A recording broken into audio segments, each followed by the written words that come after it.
భగవద్గీత సర్వ మానవాళి కోసం. ద్వితీయోऽధ్యాయः యావానర్థముదపానే సర్వతః సంప్లుతోదకే తావాన్ సర్వేషు వేదేషు బ్రాహ్మణస్య విజానతః. ఒక చిన్న నీటి బావితో తీరే అన్ని ప్రయోజనాలు సహజంగానే ఒక పెద్ద నీటి కొలనుతోనూ తీరుతాయి.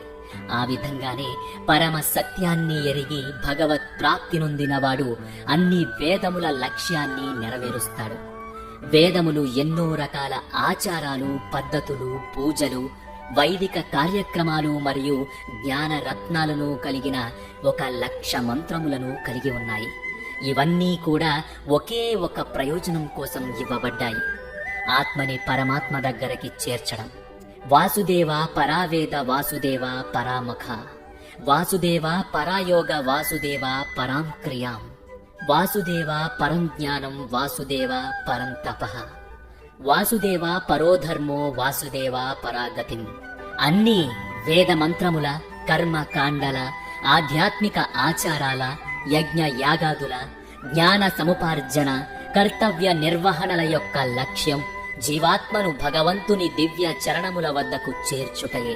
అయితే ఎలాగైతే తరచుగా మందు బిళ్ళని పంచదార పూతతో మధురంగా చేస్తారో అదేవిధంగా ప్రాపంచిక విషయాసక్తి కలవారికి వేదాలు భౌతిక ప్రలోభాలు చూపిస్తాయి.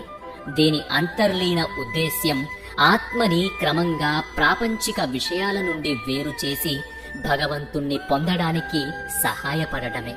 కాబట్టి మనస్సుని ఆ భగవంతుని యందే నిలిపినవాడు అన్ని వేదమంత్రాల ప్రయోజనాన్ని నెరవేర్చినట్టే. శ్రీకృష్ణుడు ఉద్ధవుడికి ఇలా ఉపదేశించాడు: అజ్ఞాయైవం గుణాన్ దోషాన్ మయాదిష్టాన్ అపి స్వకాన్ ధర్మాన్ సంత్యంజయః సర్వాన్ మాం భజేత ససత్తమః.